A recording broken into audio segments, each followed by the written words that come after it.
Hey everyone, Sky here to discuss Rambo First Blood Part 2, starring Sylvester Stallone, Richard Crenna, Charles Napier, Stephen Burkoff, and Julia Nixon, directed by George P. Cosmatos. Forgive me if I said that wrong. Now, I'm going to say before I get into this review, I must say, I've seen this movie before, but every time I have watched it, I would always fall asleep. And does that make the movie bad? Well, let's find out. John Rambo, returned by Sylvester Stallone, is in prison because of the last film and is digging until Sam Troutman, returned by Richard Crenna, has a mission in Vietnam for Rambo, and he goes to a military base with Marshall Murdoch, played by Charles Napier, as he accepts. And I like the opening 10 minutes of this movie so far, as Murdoch asks Rambo to take pictures in Vietnam and not to attack. It's all very interesting to me. Rambo arrives in Vietnam as he gets stuck on the plane, and he cuts it with his own iconic knife. And he lands on the river and meets a contact named Co, who's Vietnamese and is played by Julia Nixon, as she takes him to her boss. And I'm thinking she's fucked until they put him on a boat. Or no, he's fucked, excuse me. He's fucked until they put him on a boat and ride, and how I was proven wrong. Now, I like Rambo and Co working together, and all this is likable at best. Rambo disobeys taking pictures to see what the enemy has in their village, and finds wounded American soldiers and shoots them motherfuckers up with a bow and arrow at night, and at morning they're out at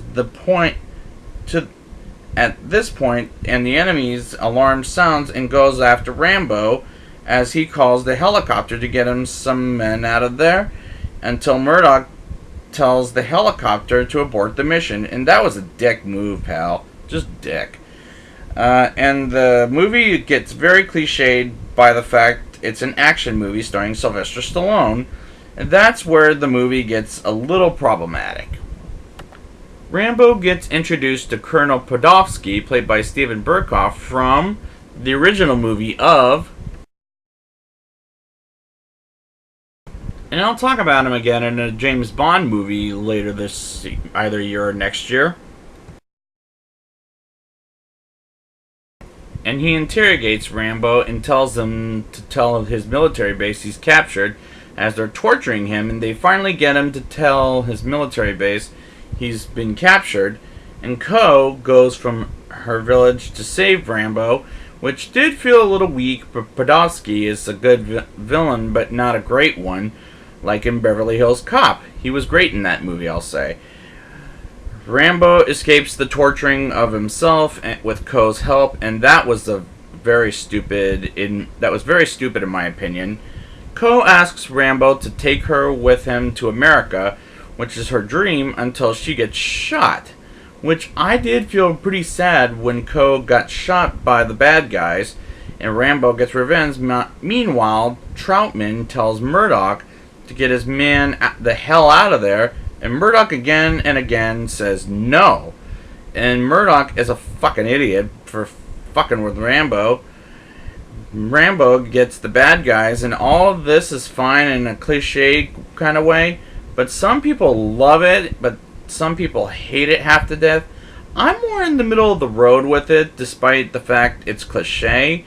Rambo shoots all the enemies and gets the American soldiers out of there with a helicopter, and Colonel Podolsky chases after and briefly shoots the helicopter down. And he thinks Rambo is dead until Rambo shoots Podolsky's helicopter and blows it up with a bazooka, which was very stupid.